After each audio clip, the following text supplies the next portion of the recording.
and collected some samples from bat caves, and many people, many organizations, including the Central Intelligence Agency, and many other intelligence agencies like MI6, they're saying that one of the reasons why we have this coronavirus pandemic is because the Chinese researchers behaved unethically. So what do I mean by behaved unethically? There was no plagiarism here, because that is not the only kind of research ethics. The other kind of research ethic, which is behaving responsibly, or doing responsible experiments, that was clearly missing in this case. I'm sure you must have heard about this in news, and so that's why it's a very hot topic right now. So before I proceed, let me just ask Nikhat madam once more. Am I audible, and is my PowerPoint visible?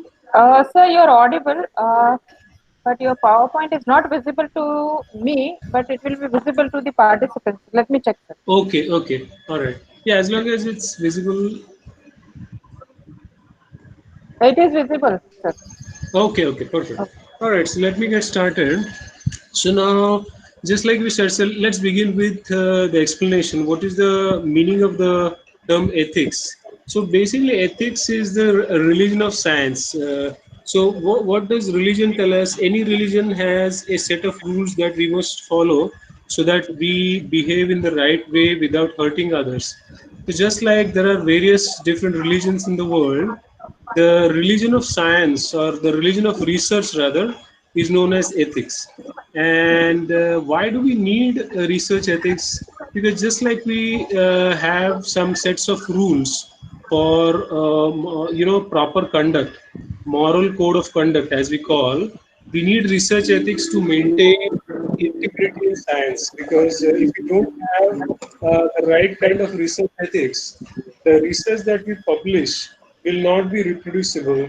The research that we publish may not be accurate. It may be plagiarized, and so that's the reason why we need to have accurate reproducibility. We need to have accuracy. All those things. And for all of the above reasons, and even more, we need to have a set of laws or rules or regulations, and the rules or laws that govern any kind of scientific research are known as research ethics. Now, who needs to follow research ethics? Everybody, any researcher who is involved in any kind of research, be it wet lab research, or it could be meta-analysis, it could be any kind of research, even conducting surveys, any and all of the above research areas, they are governed by a set of rules. And basically we need to, all of these people who are involved in any kind of research activity should always follow the rules and regulations of various committees, and collectively we call this as research ethics. So let's have a quick historical perspective. Now, what happened is, you may have heard about this. During the time of Hitler, Hitler was, as you know, as you may be knowing, is a very terrible dictator. And Nazi physicians, they conducted some highly unethical medical experiments. So what they used to do is, they used to, do some extremely bizarre experiments on prisoners. So they used to inject prisoners with all kinds of chemicals, or God knows what, and then they used to do some kind of studies. So people slowly started realizing that although they are prisoners, they still have human rights. So you cannot just go and inject something into somebody's body. So that's where the importance of research ethics started coming in the forefront. And then there was a famous case. There was a famous court case, United States of America versus Hitler's physician. Hitler's physician, his name was Dr. Karl Brandt, and there was a huge court case, USA versus Dr. Karl, and there were 7 acquittals, 7 death sentences, and 9 people got sentenced to prison as a result of this court case. And because of this very historical court case, something came into picture, and this basically these new set of guidelines that were formulated came to be known collectively as the Nuremberg Code. So, because we had this really famous code battle, we finally got the formulation of the now famous Nuremberg Code. So, basically, what is the Nuremberg Code? What are the basic premises of the Nuremberg Code? First one is voluntary consent of human subject. Now, many of you today we have like a mixed audience, and also not just PhD students and faculty members. There will be, researchers from medicine, engineering, science, so forth and so on.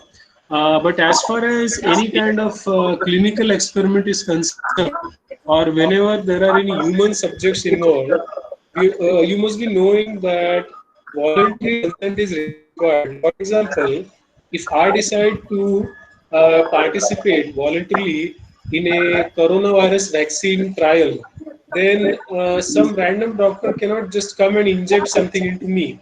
So it could be a test vaccine or whatever. I have to give my consent, and it has to be a voluntary consent, meaning nobody in the world can force me to sign anything or to participate in a clinical trial. So that is what I mean by voluntary consent of patients or human subjects. In this case, it need not necessarily be patients. They can also be healthy volunteers. So that's why we use the term human subjects. Second one, whatever research is conducted, and this is primarily not just related to medicine, any research in general, it should have some fruitful results of society. For example, a few years ago, a few researchers were trying to make some mutations in a known virus, and the end result was that the mutated virus became so lethal that even if it accidentally escaped the lab, it would have killed lots of people. And that's exactly what people are kind of speculating. This coronavirus thing that has got out of hand, some people are saying that it is the result of irresponsible experimentation. I'm not saying that the coronavirus thing that is outside is a lab-made thing. It could very well be a natural strain, but nevertheless, we know that the Wuhan Institute of Virology, there have been several reports of irresponsible scientific experimentation, meaning the people working there used to handle bats without wearing gloves. They used to handle bats and other animals and rodents without wearing lab coats, without wearing masks. And that is irresponsible. And it may not have fruitful results for the society, because in fact it can end up harming the society. So that's the second one. The third one, human trials should be based on previous animal studies. Now, you cannot suddenly go and do some experiments on humans. You have to first do some. So let's say you're trying to design a vaccine, coronavirus vaccine. You have to first do some cell-based studies. Then you have to do some animal-based studies. And only when those are successful, you can proceed and start conducting human clinical trials. And that's exactly what has happened a few days ago.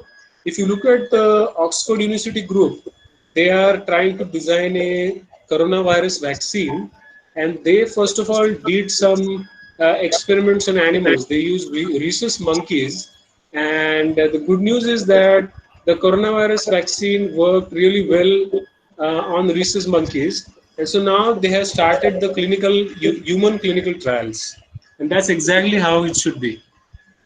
The fourth point is we have to avoid unnecessary physical and mental suffering. For example, if certain parts of the clinical trial are not necessary, you can always avoid them. Next one, avoid trials that would possibly cause death or disabling injuries.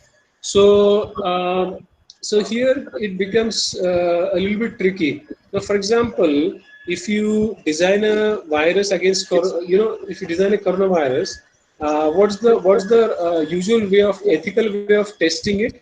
They just inject the virus and let the people go around, and then the control group that does not have the vaccine, they are also allowed to go around, and then they see how many of those got infected. Now, they do not deliberately inject these people with a vaccine followed by the virus. That is not done. So, because that becomes slightly unethical. So, we have to very carefully design these clinical trials. So, for example, if somebody designs let's take a hypothetical example. Let's say somebody designs vaccine against HIV. So, if take the vaccine and then intentionally inject the HIV virus into the person. It doesn't work that way. There are some sets of regulations. So you have to avoid certain trials that can possibly cause death or disabling injuries. Then again, you have to calculate the risk to benefit ratio. Really, is it worth it?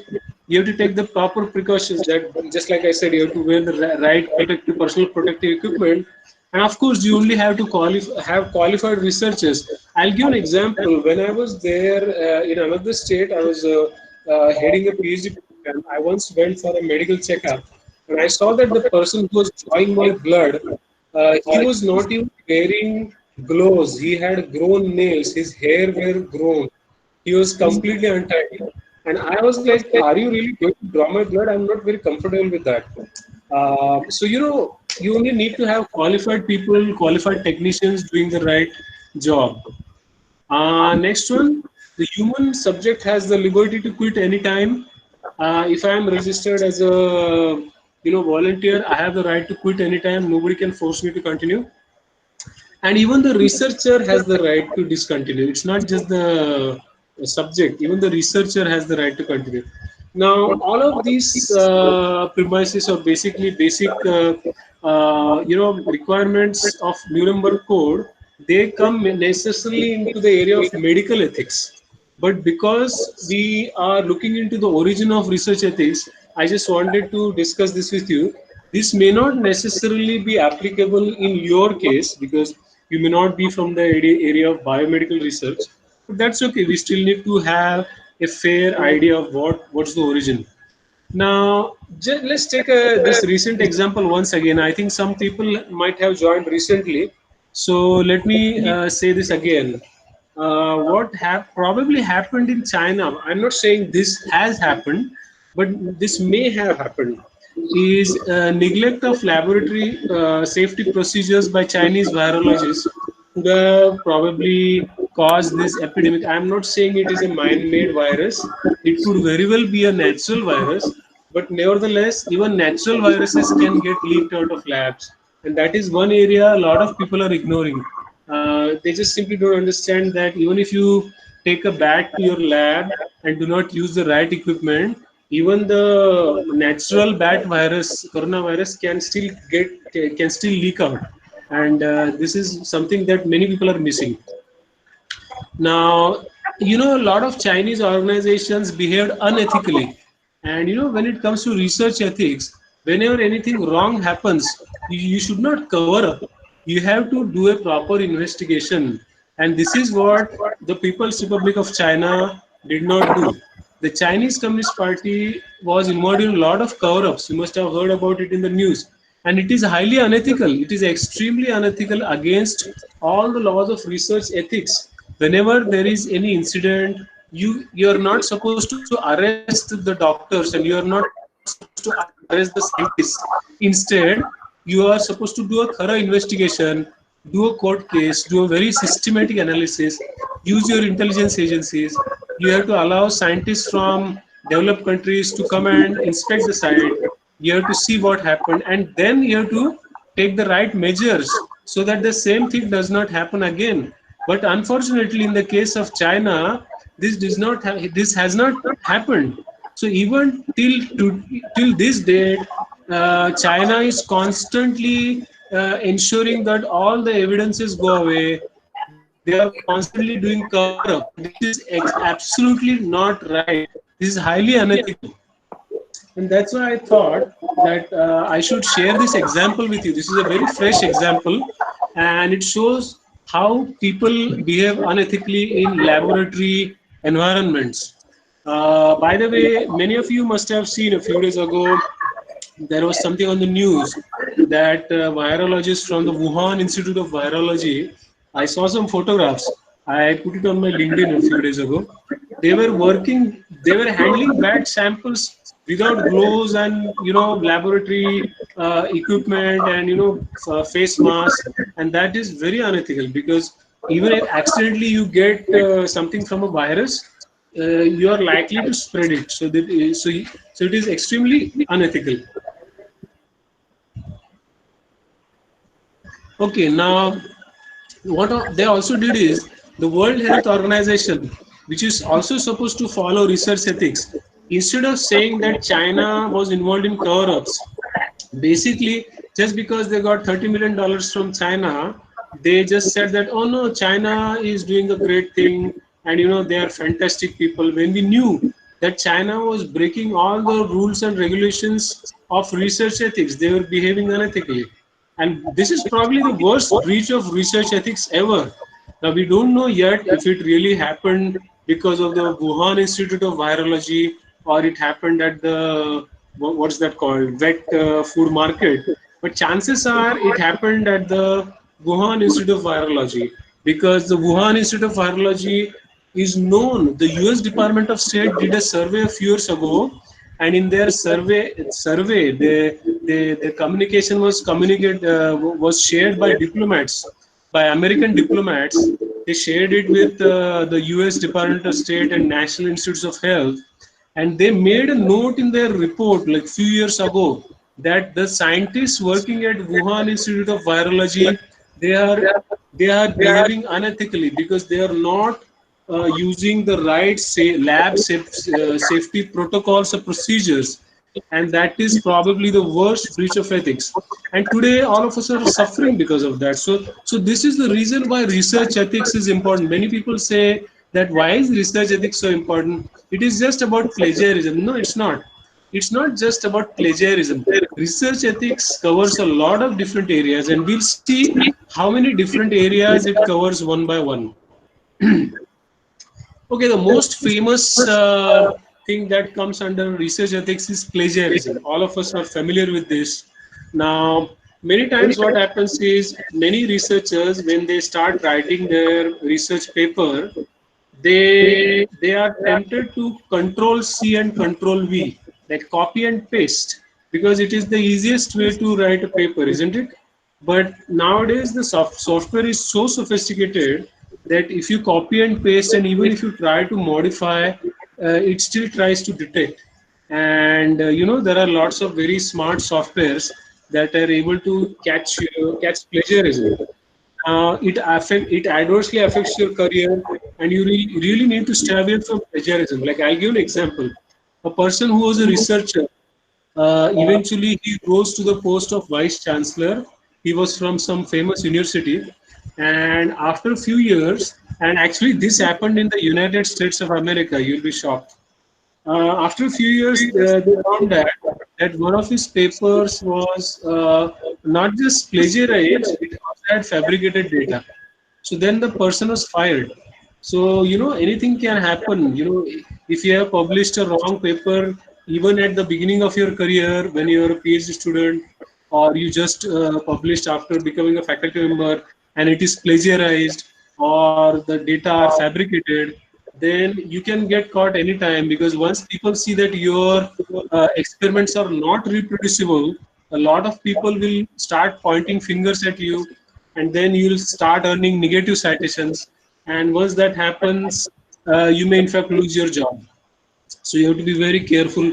Never plagiarize, never fabricate your data.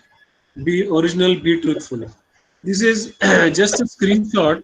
I just ran something on a software called Turnitin, and see all these areas. All these things have been copied and pasted, and it's so clear from where it has been copied. Everything becomes clear with these softwares. They are incredibly powerful.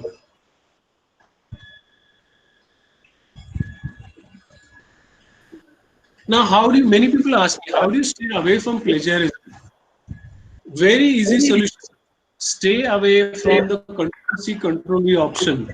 If you perform a thorough literature survey, try to understand the exact context, and explain the topic to your target audience in your own words, you will never face issue of similarity indices or plagiarism.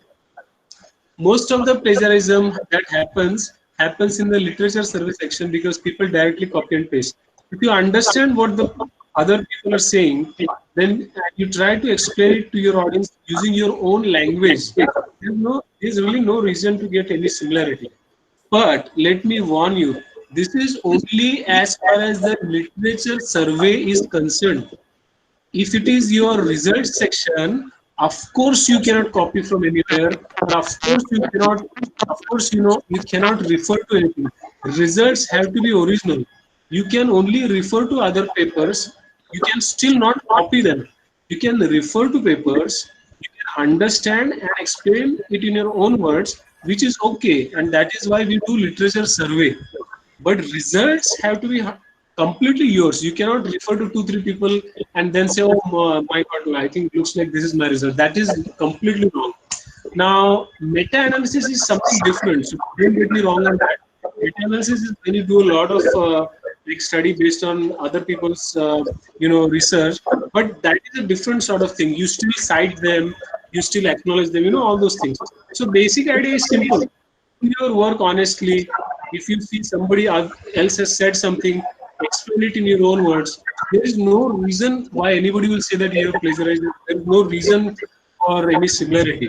So just do it truthfully. It's as simple as that. Now, time for some humor, because they say once your presentation starts, just so that people don't fall asleep, you have to crack a joke during the first 15-20 minutes.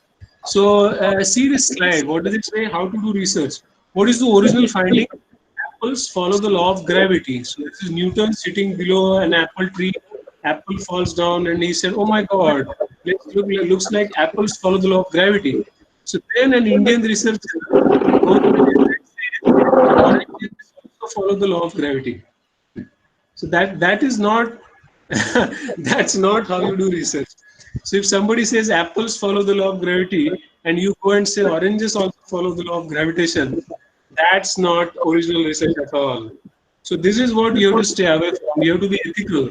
You have to have some meaningful you have to make some meaningful contributions to your field. You cannot do some derivative work. You cannot just copy, plagiarize, and then just get credit when actually somebody else has done the work.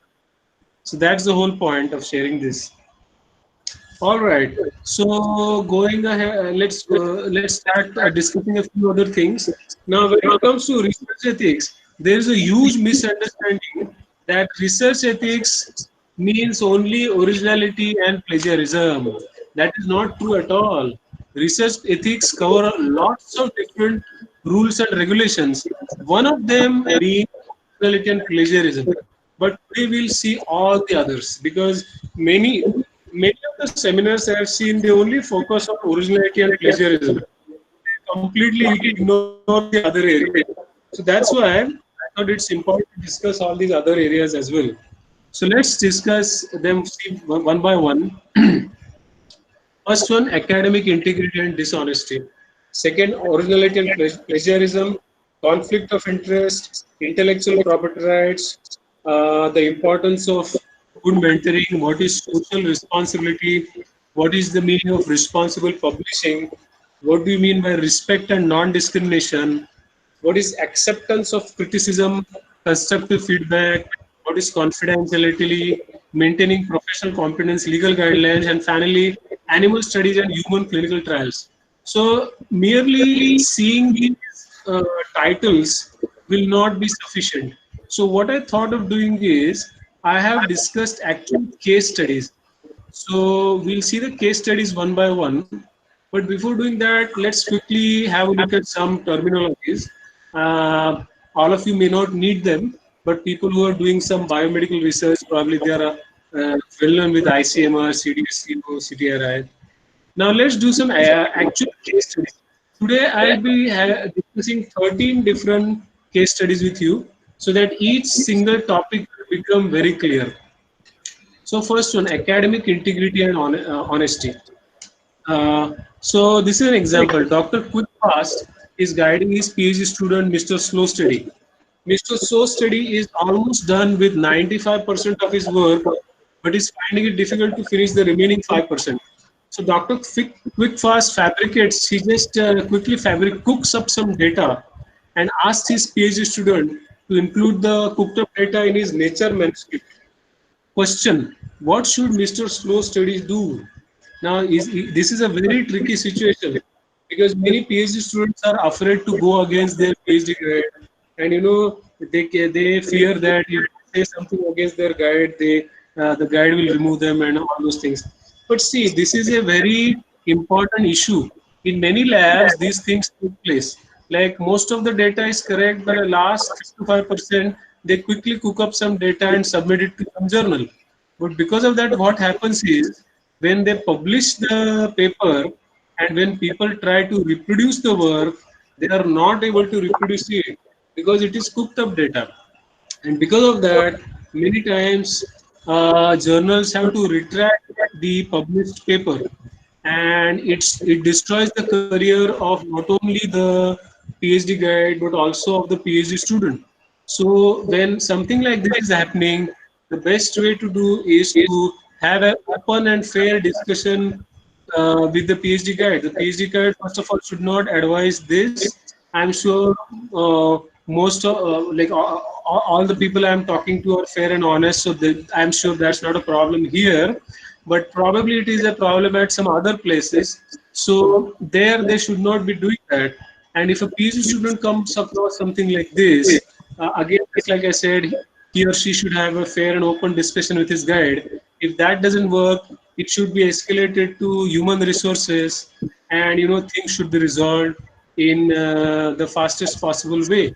Sometimes a solution to the problem is changing the guide, but let's not discuss too many of those things because I have other topics to cover. But the idea is simple: that never fabricate, regardless of who you are. You could be a guide or a student. Don't ever fabricate any data. Second one, the importance of originality.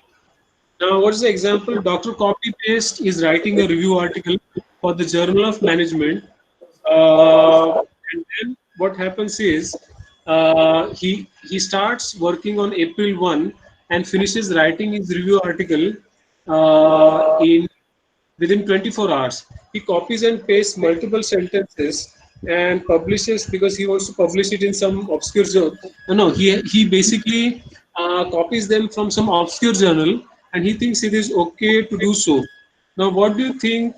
Is Dr. Copy Paste doing the right thing? So I'll just give you a minute. Just think about it, and I'll share the answer with you.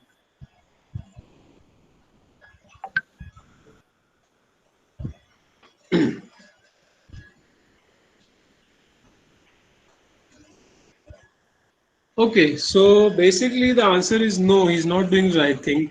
Even if he copies and pastes from some relatively obscure journal, it is still unethical because you always have to be original and you cannot finish off something fast because you have to submit it somewhere. So the right thing just to do, just like I said, and let me say it once again, you have to read. Doesn't matter from, first of all, don't read obscure journals because it's of no use. Read some very good journals with a good H index, with a good SciMago journal ranking, good impact factor, Thomson Reuters impact factor. And then only reads good journals and refer to review articles published in very good journals, and then understand the context, explain it in your own words. Then in that case, there is really no reason for you to sit and copy and paste. So you just basically understand, explain it in your own words, and then it is absolutely fine. Now let's discuss the third topic, which again comes under research ethics: conflict of interest. Now this is a kind of not very well-known topic. So let me share an example. So Dr. Rupi Fan is the member of a thesis review committee. He passes a regulation saying that all PhD students need to get their thesis bound from a very specific binder, Natwarlal binder. Mr. Natwarlal, very interestingly, happens to be Dr. Rupi Fan's relative, his nephew actually, and he offers him a 20% commission on every single PhD thesis that is submitted by the PhD student. So do you think this is the right thing to do?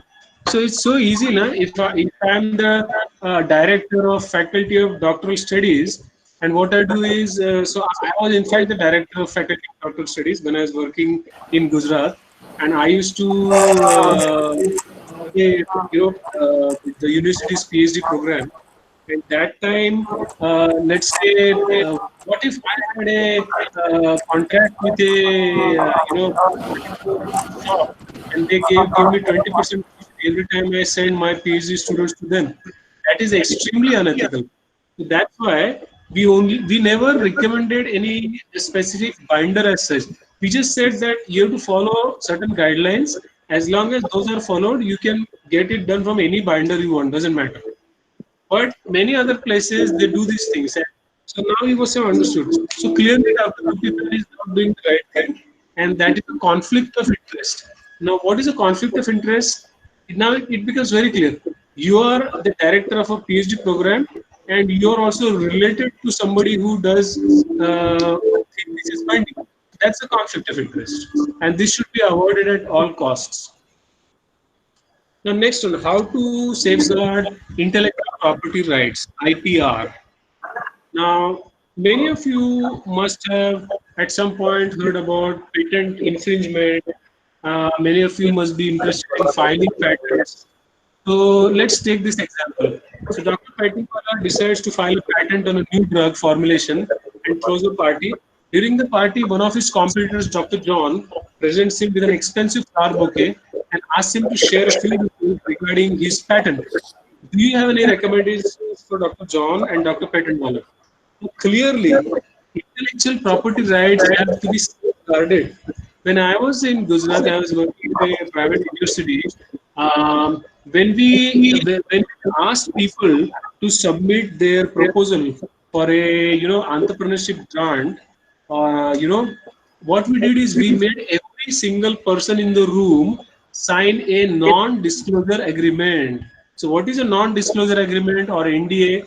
It basically says that if you are present in the room and if you hear anything about the patent, you are not supposed to disclose it to a third party or to anybody else or use it in your own work for any commercial gains or for whatever reason, whatever reason that will come in the way of the person who's filing the patent.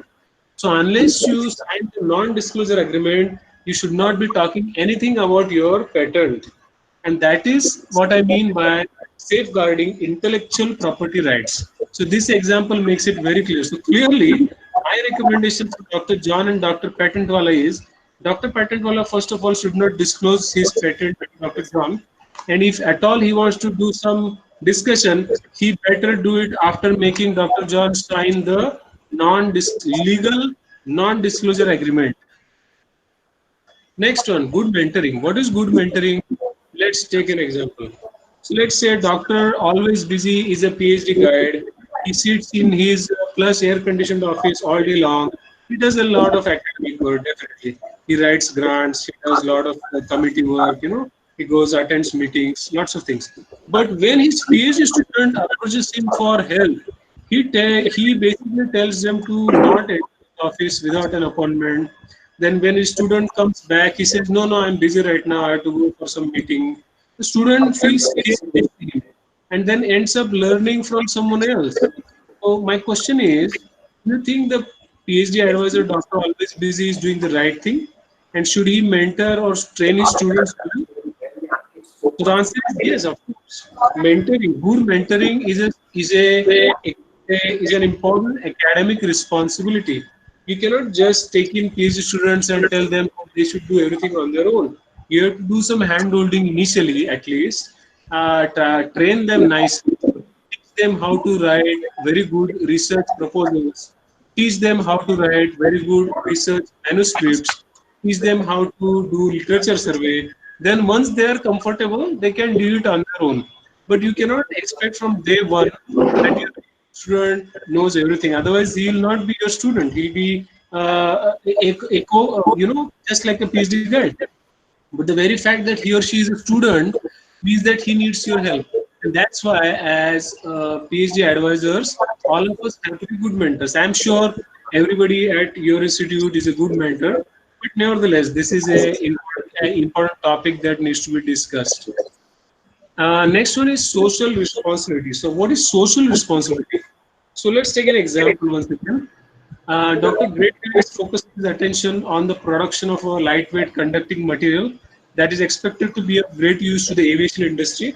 But his colleagues mentions to him that unless he makes a small change to the reaction procedure, his invention could be easily misused by the Mexican mafia.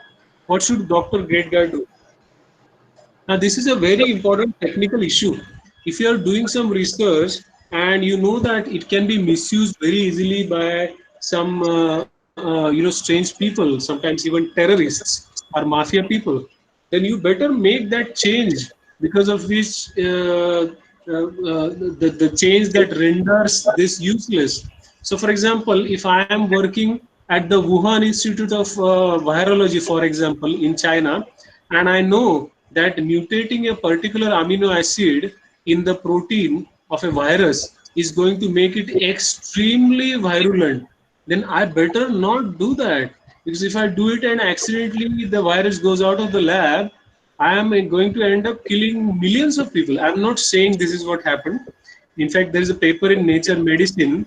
It says that the coronavirus is actually not a man-made virus. It is probably of a natural origin. So don't get me wrong on that. I'm just trying to share an example. Ki what constitutes good research, what constitutes bad research, and what is the meaning of social responsibility. How to publish responsibly. Now, let me give you one more example. When I was working in the US, there was a Chinese researcher who basically was working with a radioactive isotope.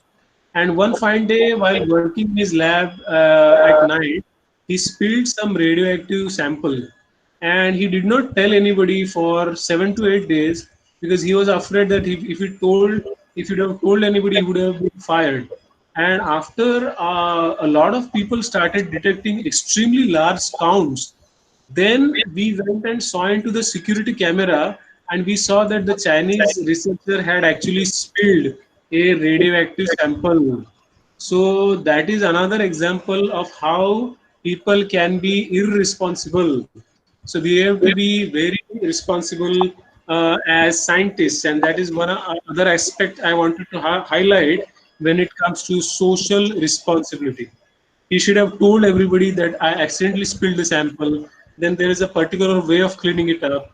The university committee that takes care of radioactive isotope leaks, it immediately comes in and it takes care of the whole thing. It seals the whole lab. But there is a procedure for that.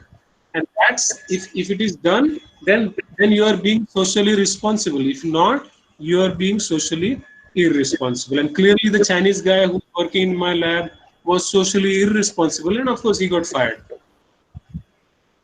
Now, how to publish responsibly? So, let's take an example. Let me drink some water. I think I need some water. Just give me a couple of seconds. All right, thank you. So, Mr. Rapid Fire is obsessed with citations. In order to get more citations, he decides to split a research article into two pieces. It is very easy, na? Publish one paper in one journal and publish another, so like half of it in another journal, and then you get twice the number of citations. Isn't that very easy? But no, that's not the right way to do it, because that's called as salami slicing, and that is not the right way to do it. So in order to gain more citations, he's doing that. But the reason why it's not right is because if a person starts reading one article and he has to go to another journal to find the other article, then basically it wastes a lot of my time, because I have to search for it in two different journals, and I don't even know where is the second journal. So I end up wasting a lot of my time, and it's a very great disservice to the scientific community. That's why we should not be doing that. So you have to publish responsibly. Now, discrimination, it's fairly obvious. So I don't think we have to go over it a lot. If you are a PhD advisor and you're trying to recruit PhD students, you cannot say that I'll only recruit PhD students belonging to a particular nationality or whatever caste, religion, marital status or anything. You have to be fair, and you have to be non-discriminatory. Next one, how to accept constructive feedback. Now, let's say Professor Rigid Guru delivers a seminar on biotechnology and somebody asks a question. Professor Rigid Guru says that he is a very successful person, he recently got a patent, and so it is okay if he is unable to answer, and he also dismisses the suggestion made by a student saying that it makes no sense at all. So this is not good at all. Even if you are an acclaimed researcher, if a student asks a question and gives a very legitimate or valid suggestion, you should still be very polite. I have myself conducted 3 different Nobel laureate seminars. One of it was an online thing. Even Nobel laureates are very down to earth people. If you ask them a question and say, can we do it this way? They'll actually say that, yes, that's a very good idea. I did not think about it, but let me accept your feedback and let me ask my students to start working on it. That's how it should be. It should not be that, oh no, I'm a Nobel laureate, so I don't care what you say. You should never be that way. Okay, I think there are 3 more topics left. 10th, 11th, and 12th, 13th, 4 more. What is confidentiality? Confidentiality is when when you're dealing with patients or clinical trials. So basically, if there's a cancer patient and you are throwing a party because something in your lab while you're doing a clinical investigation is really great and you're happy about it, but under no condition should you announce the name of the patient, and this is what doctor explicitly did here. So no, it's not okay to disclose the identity of a patient or any group of patients, and that's what I meant by confidentiality, and we need to ensure that we maintain patient confidentiality at all times. Professional competency. Now, what is professional competency? So, Dr. Arnold spends a lot of time writing manuscripts, but they always get rejected because of his poor technical communication skills. So, his colleague basically asked him to attend a scientific communication workshop organized by his university, but he flatly refuses to do so, saying that he's too old to attend such workshops. Do you think that's the right thing to do? Clearly not. He's not doing the right thing, because regardless of how great he is, if he's poor in technical communication skills, clearly his manuscript will get rejected multiple times. So he or she, in this case, he needs to attend a workshop on communication skills, try to improve his communication, and then maintain professional competency. So maintaining professional competency is clearly critical. Second last one, legal issues and guidelines. Clearly, just like I discussed the example of handling radioactive isotopes, if you are a PhD advisor and your students are handling radioactive isotopes or something similar, they are doing work on viruses, you have to make sure you follow all the legal guidelines. So I don't have to go over it in great details, because I think not many of you are working in the area of, doing biomedical research. So I'll just quickly skip that. That brings us to the last one, approval for animal studies and clinical trials. Now, again, let's say government of Israel has made some guidelines, and Dr. Fastak is very busy writing grants. So he continues doing clinical trials and completely ignores the reminders sent by him. And he has no time for any ethics committees and so forth and so on. And he does not like to do any regulatory formalities. What would you suggest to Dr. Fastak? So clearly, this is a very unethical thing to do. If you're doing any kind of a trial, be it animal studies or human clinical trial, you have to comply with regulatory formalities. So if you're not doing that, that's very unethical. So those of you who plan to work with animals or human subjects, you have to get prior approval from the university ethics committee. And if you don't do that, that is unethical. That's why it is very important to consider all of these aspects when it comes to research ethics. It's not just about plagiarism. So let me quickly summarize it. Laboratory safety, many researchers show non-compliance. Ethics committee approvals are required for all kinds of clinical trials, animal studies. When working in the lab, you have to follow standard operating procedures. Of course, you should not do any plagiarism or data fabrication, which is a very serious issue. You should never show something. You should try to honestly see something There's a difference. You cannot just plan your results, because if you plan the results, that is highly unethical. You have to see what's happening. You have to stay emotionally detached from your experiment. Because if you remain attached to your experiment, you're likely to commit some frauds. So you have to just observe and report. Don't be attached to your experiments. Then finally, you have to establish collaborations as is required. Um, just let me quickly summarize. We're nearing the end of today's webinar. People doing the right things attain success at some point in their life, whereas those violating well-established societal norms and ethics fail miserably. So I thank you all of you for attending today's webinar. Let's try to ensure that all of us behave ethically and follow all the rules and laws of research ethics. By the way, before we conclude, I want all of you to have a look at this website. This is a web page rather. Is an excellent resource on research ethics. I actually worked at this institute, the National Institute of Environmental Health Sciences. I was there for almost 5 years, and I personally know this person, Dr. David Resnick. So if you just Google for NIH and research ethics, you'll come across this extremely fantastic web page. Make sure after today's webinar, you go through the web page, you learn a lot about research ethics. So I thank all of you for attending today's webinar. At this point, I'm open for questions. So let me hand it over to Niket madam. If you have any questions, you can Thank share you, them sir. with me. Sure, sir. Thank you. I have written them. Please ask your questions. You can put in the chat box, or you can unmute your microphone speakers, and you can ask directly.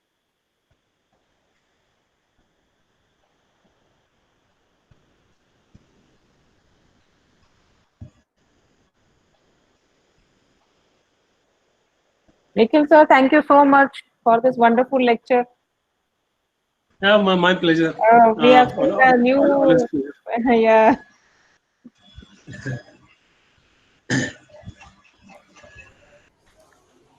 Yes, please. Hello, Nikhil sir. You can ask. Yes, yeah, Sir, this is Mohammad Umar from Civil Engineering Department. okay. Hello. Sir, I would like to ask Uh, about the information we that you have mentioned that we should while writing paper we should mm, uh, type or we should mention in such a way about the experiment, about the methodology, so that somebody can do it again. yeah.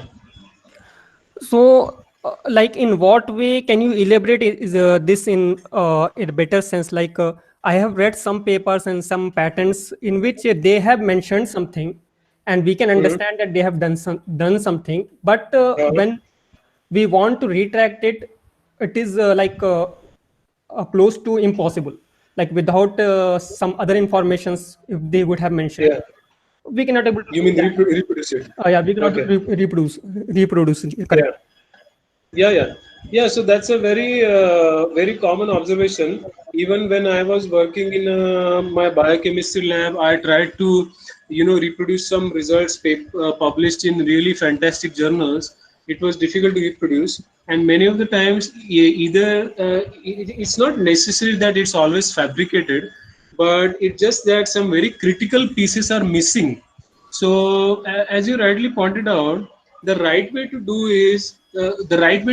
it is you have to put yourself into the shoes of a person who is trying to read your research paper, and then try to see what all the person may require, so that he or she can accurately reproduce the experiment or set of experiments. And if you are able to do that, then that's exactly what you should mention in your methods section, because many times the methods section is heavily irresponsible for irreproducible papers, because the methods are not clearly mentioned, so people have no idea how to do a few things, or sometimes people suddenly skip a few things. So what you have to do is you have to very accurately describe the entire experiment in the method section. If you do that accurately, there's really no reason for any other researcher to be not able to reproduce what you're doing, and that's why it is such an important responsibility. The right way to do it is to Oh, yes. basically, just like I said, step into the shoes of a PhD student probably, or a new person who probably knows a little bit about your area. If he or she is able to completely understand the method section, then you're good. Then anybody in the world can reproduce your set of experiments. Thank you, sir. Sir, Uh, I want to ask one last question. Suppose Okay. I have read some paper and I can't able to reproduce something, like I am not satisfied Yeah. what they have mentioned. Yeah. So is there Yeah. any legal procedure by which I can able to ask the author or Yeah. the publisher something like that? Yeah, yeah. First of all, before going to the legal procedure, the first thing to do is to contact the corresponding author directly. Contact the corresponding author directly and ask him or her about a few details, and tell him or her that you're trying to reproduce the experiment and it's not working. So what should be done? If the author replies and then you're able to do the experiment, well and good.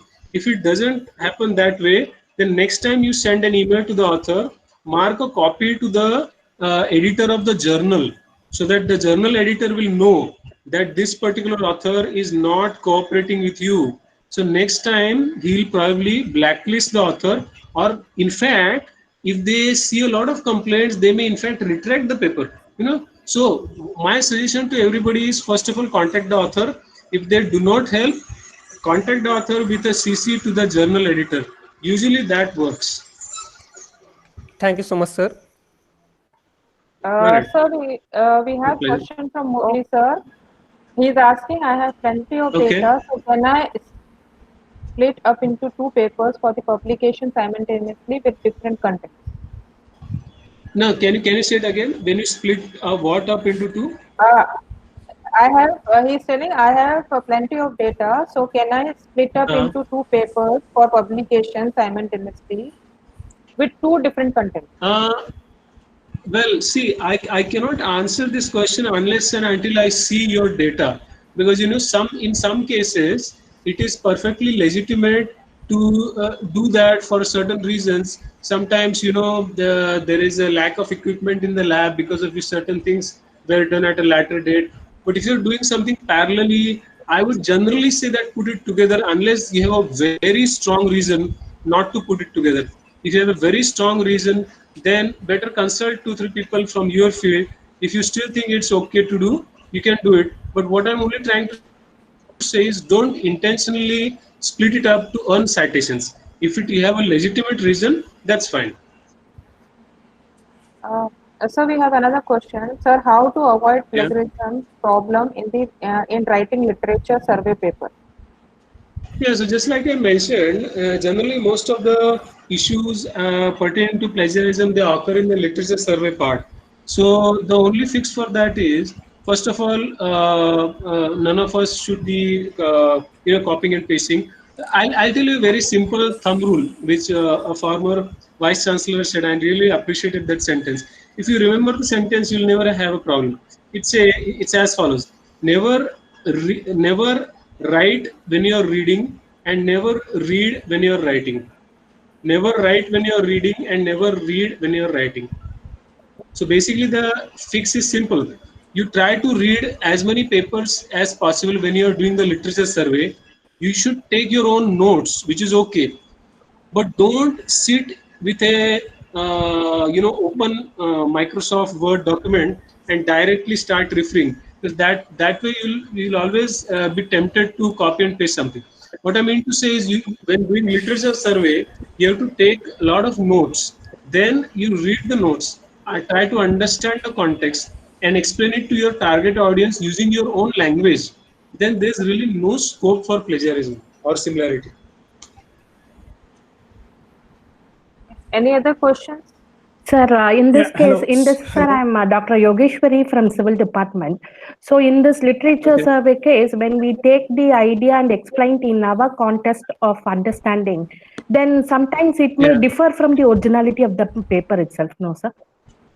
Is it okay Yeah, for that? well, no, what I mean to say is, now see, there are a few things that, let's say, the original author has described, you definitely don't want to change the meaning. What I mean to say is, keep the original meaning intact.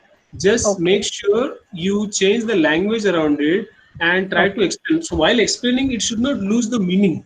Whereas Okay. the language should be yours. That's the meaning of it. Okay. So we can change only the language, not the content. Not the context or the meaning. Okay, fine. The another question is in regarding your various issues of your ethical reason. I have Yeah. one question, which is everything has to be self-followed. For example, if the mentor ethical should be followed by the mentor, Yeah. but it is very difficult for a student to make a mentor to follow that, right? Yeah. Yeah. Yeah. So in that case, how the student has to behave with the mentor? Is there Yeah. any ethical procedure there? Yeah. So many universities nowadays, they have PhD committees, and if a particular student thinks that he is behaving ethically and there's some issue of ethics with his or her guide, they can approach the university ethics committee. Okay. For help. Sometimes it could be human resources, sometimes it could be the ethics committee, but definitely there has to be a committee at every university to handle Okay. these kind of tough situations. Sometimes it could be the faculty of doctoral studies. It just depends. It varies from place to place. But at the end of the day, there has to be a third party with no conflict of interest. They have to Okay. independently analyze what's going on and then provide suggestions. Thank you, sir. Thank you. Right. Okay. Any other question? Hello? Yeah. Hello? Yes, Yeah. yes, sir, you can Yeah. ask the question. Hello, can you hear me? Yeah, I can hear you. Yes, Yeah, sir. tell me. Okay, Dr. Nikhil, this is Dr. Haja from Pharmacy Department. Okay, yeah. Sir, you have mentioned this Nuremberg Code, right, of ethics. Yeah. Yeah. There's another code is a Belmont Report Code. Okay. I think I'm correct. Okay, is there Okay. any, these two codes are, the concept of these codes are, similar or something is different from Belmont Report is completely different from this Nuremberg Code? Belmont Report Code. It was basically, as far as I remember, it was stipulated by the National Commission for, protection of human subjects. And basically it was an act that was made in 1974. And it basically gave ethical principles and guidelines for the protection of human subjects. Right. So basically, both of these reports, be it the Belmont report or the Nuremberg Code, the basic idea is the same. Just the timelines are different. If you look at the timeline, this actually happened in 1970s, like more specifically, I think 1974. That was for Belmont report. And the other one, what year did I give here? Let me go back and see. Nuremberg Code. It was probably the timeline was probably different, but yeah, the basic implications are the same or similar rather. Overlap. And, yeah, overlapping, but basic idea is the same. That see, these names keep on changing. There are some other lots of other suggestions and guidelines too, but basic idea is same. Be it the Belmont report or Nuremberg Code, that when it comes to protection of human subjects, we have to make sure that we follow the right set of guidelines as stipulated by the university committee or whatever is the regulatory body in that country. Okay. My second question is, if a person is, doing research through online questionnaire-based research. Yeah. Okay. For example, if a person is doing a questionnaire on customer satisfaction, some psychological related questions. Okay. Does that questionnaire requires ethical approval?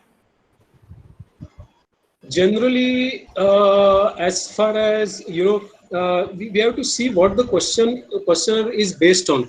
I cannot answer the question unless and until I know what questions are there in the survey. For example, if there is something about personal health, like there's a survey asking me if I exercise every day, what is my weight, what is my height, what kind of ailments do I have? Do I have blood pressure? Do I have type 2 diabetes? Do I have any?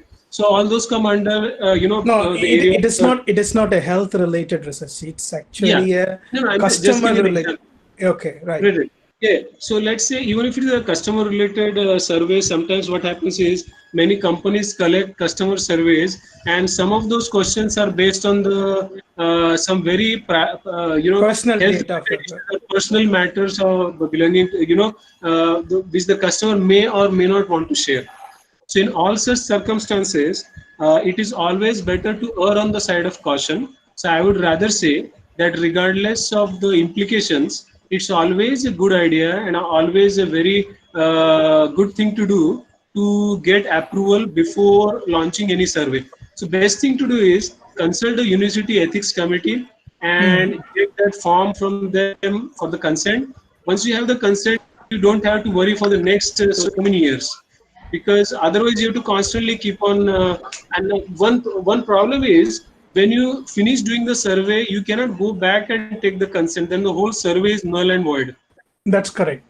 Yeah, so that's why it's better to take the consent. What's the problem? Just take one extra consent, even if it is not required, no worries. You have the date on it, you have the time on it, so you can safely proceed that way. I would recommend it that way. Okay, sir. Thank you. Thank you so much for addressing. All right, welcome. So we have one question from Okay. Dr. Mohammed Burke. Whenever we are conducting the testing, we Yeah. can get some issues due to environment. How to avoid such problem for getting good results? No, issues from environment meaning, can you just say it again? Burke sir, can you unmute your microphone and ask the question directly?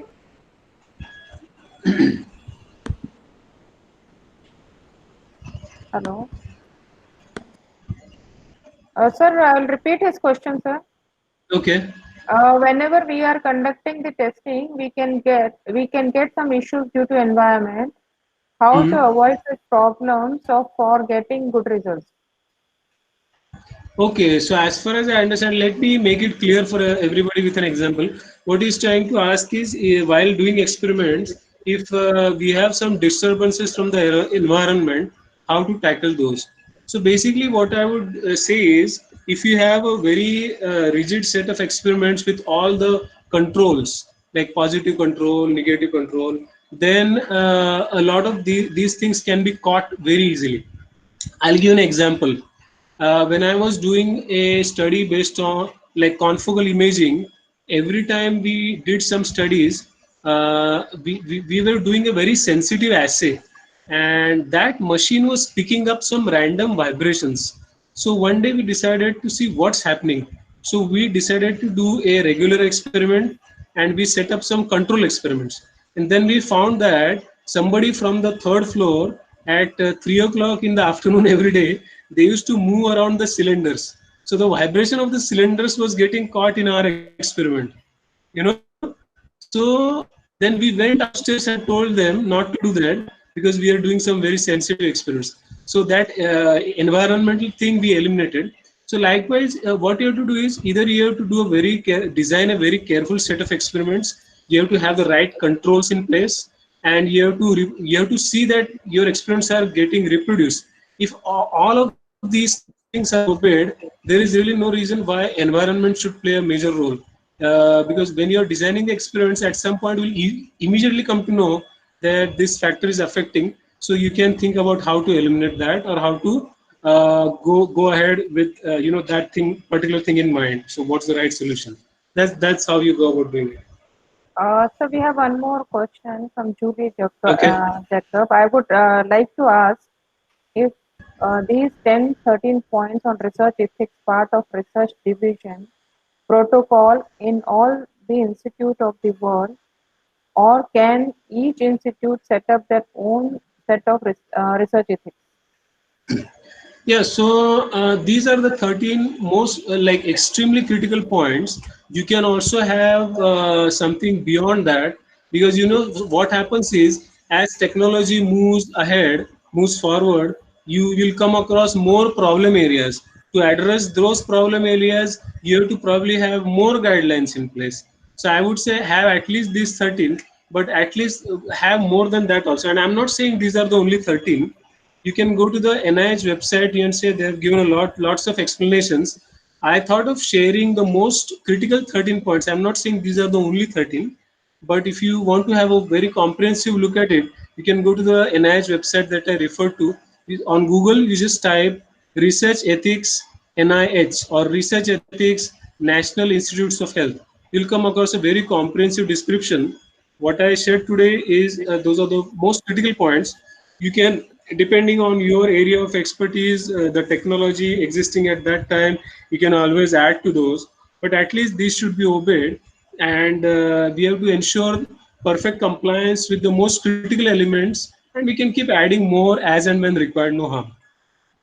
So we have one more question from Dr. Soumya Okay. Lakshmi. Is it ethically right to give authorship to the people on publication out of compulsion when they have not contributed to research?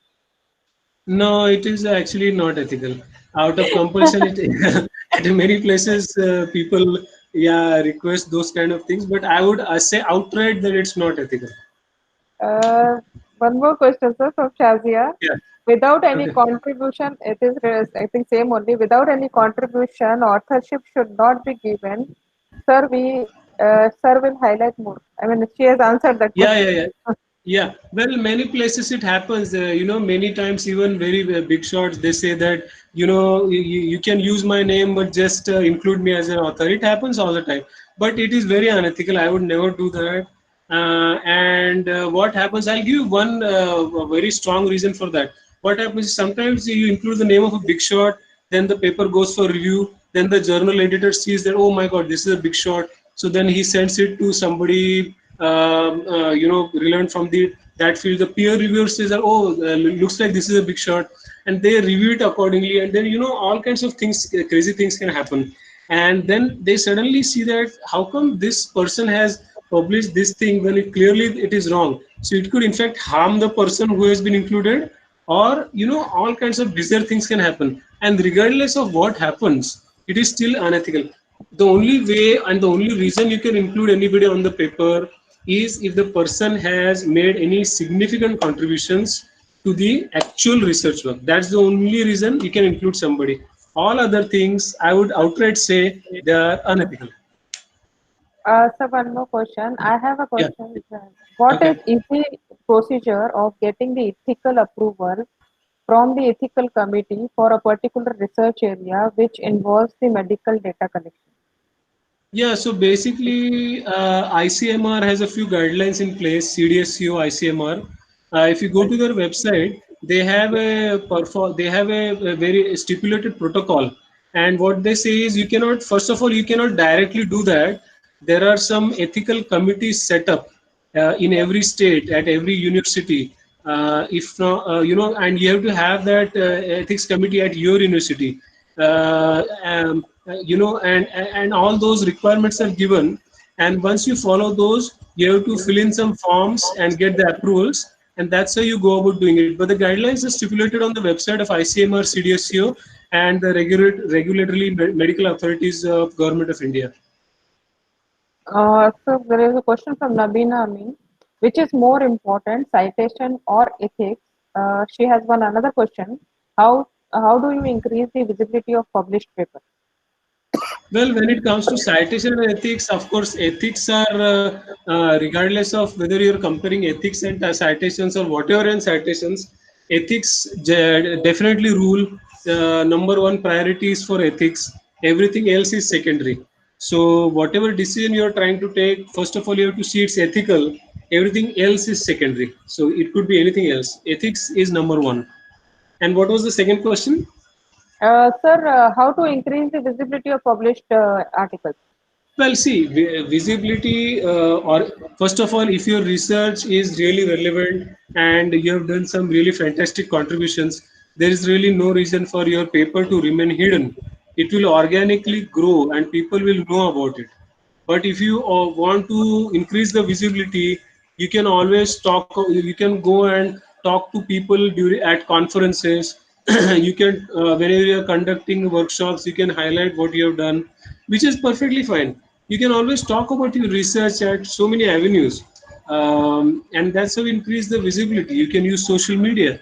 There is absolutely, it's not unethical to share your research with others, or you can use LinkedIn. Nowadays, many people I've seen, where when they publish something, they also put it on LinkedIn. You can put it on ResearchGate. Now there are some ethical issues when it comes to ResearchGate. You cannot probably upload the PDF, and there are some lots of gray areas there. But at the end of the day, you can at least talk about your research, share it with others, present it at, discuss about it at conferences. So that's perfectly, those are legitimate ways of other people knowing about your research. You must be knowing, by the way, there's something called as altmetrics. So if your research gets shared a lot on social media, there is like a altmetric score which increases. So you can do all of those above. So nowadays you can even use WhatsApp to share your research with people from other groups, as long as they're interested in it. You just don't want to bug people with your research because you want more visibility. As long as they're interested in it, then it's fine. I think now we have ended with the question. Raja Mohammed sir is there, sir. Sir, are you online, sir? Yes, madam, I'm listening. Sir, then I would request you to end the session, sir. Okay. Okay. All right, Then, so talking to you, thanks for the invite, and it has always been a pleasure interacting with all of you. So thanks everybody, thanks Niket madam, thanks Rajamot sir for the invite, and thanks everybody for your time. Hashtag stay safe, everybody. okay, thank you. Thank you, for sir. I keep on troubling you. No, it's always a pleasure. It's my pleasure. No worries. Always a pleasure. Raja Mohammed sir, you can end the session, sir. Okay, thank you, Dr. Nikhil, for your very good presentation. And regarding Research Ethics Committee of our institution, we have many committees, and Okay. one is institutional level integrity academic panel. And, Okay. so this was constituted as per the UGC requirement, and Okay. every department is having its own academic integrity panel. So Okay, whenever that's a wonderful. dispute comes among the research scholars or supervising research scholar, it will Yeah. be taken to the department level committee first, and then one of the members will be from the research office. It will be Okay. solved very easily. And fortunately, to say to all, so far there is no such event happened in the present. So Okay, that's because wonderful. Good to know. and we have one more practice. Before submitting any article to any publisher, every scholar has to submit the publication form. So Okay. our office will go through the integrity of the journal and the strength of the Yeah. journal and other things, and Right. then our office will recommend to the scholar to either Yeah. to select a particular publisher or not. So in Okay, this that's way, good to know. we are ensuring that the quality of the publications in the crest. Right, and that's a very good practice. I congratulate you for having that practice at the institute. So that's a very encouraging thing to know. Thank you. And I thank all the research scholars, particularly our director, HR, for having arranged this meeting. Thank you, sir. Dr. Nikhil again, because I hope Nikhil is always having some soft corner on about our research scholars and our institute. He visited our institute twice physically, and this is the third time through online mode, and through from all the other research scholars and of course our director HR madam. We invite Professor Nikhil once again to visit our present to share your new ideas to our research scholars. Thank you very much. Okay, thank you, Dr. Rajamul. Thank you, Dr. Nikhil madam, and thanks Thank you, everybody sir. for Thank you. attending. Have a nice day. I would request 5-6 participants to stay back. We need an audio feedback. So others can leave. I need only 5 to 10 participants.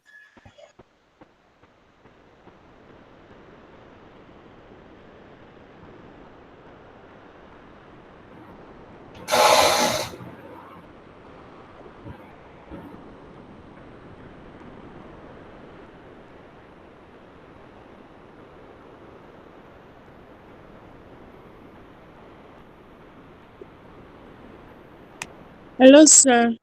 And Maz. My name is Edith Love, and I'm a research scholar. I want to say a very big thank you for this program for upcoming research scholars like us. It has been very useful. All the information there has been very, very informative and useful. I want to say thank you to the organizers and to the lecturer. And we hope that we have more of this to come. Thank you very much.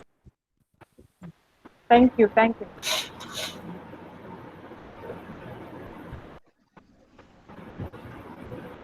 Hello, ma'am. Yeah, sir, can you switch on your camera? Should I switch on Can you or please? off? Camera. Switch on. Is it? Oh, my camera is on. No, it should be on only. Yeah, my camera is already on. You can see me. Okay. Yeah, I'm not able to see you. Oh, okay. My camera is on. No problem. Continue. Okay. Okay. Unfortunately, I joined. Hi. I joined the meeting late because when I was trying to register, I saw that the time difference, I couldn't register. So I got the link very late. I was not able to follow the meeting. I don't know whether there will be a recorded I will version share for you us. the recording of this meeting. I will share you the recording of this meeting. Thank you, Mom. Thank you so much.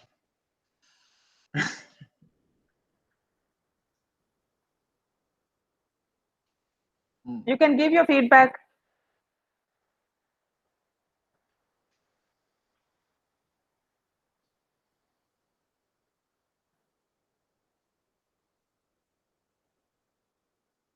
Hello. Yeah. You can give your feedback. No, I think he's not able to listen. Anybody else is there online? Yeah, we can hear you. Yeah. But now you can speak about the feedback.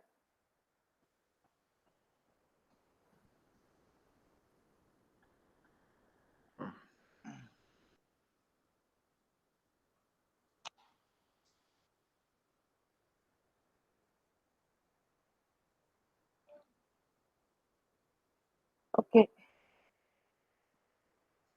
Who else would like to give the feedback, please?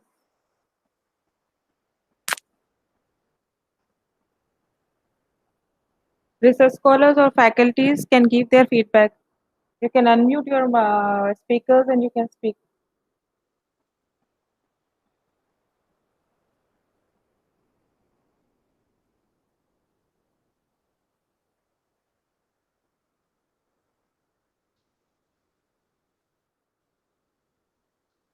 Please unmute your speakers and give the feedback.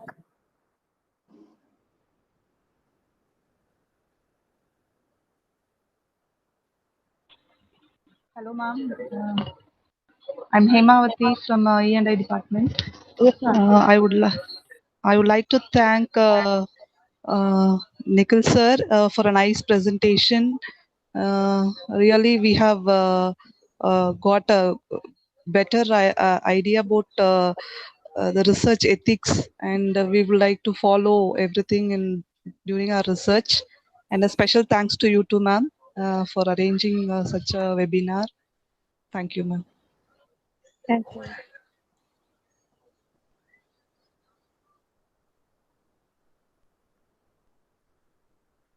Anyone else is waiting for feedback?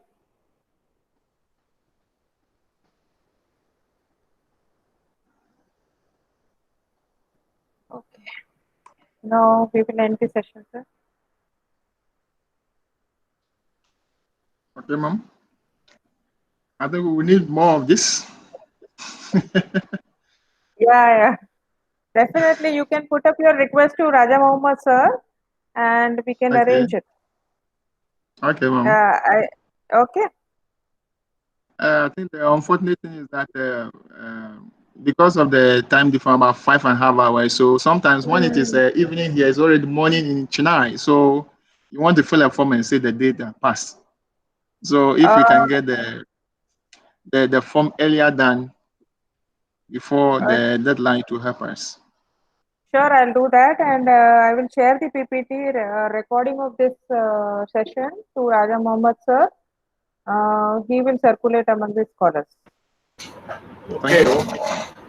Okay. Okay, Mom. Okay, so then we will end this session. Okay, madam. Thank you very much. Okay, thank you, sir. Thank you, sir.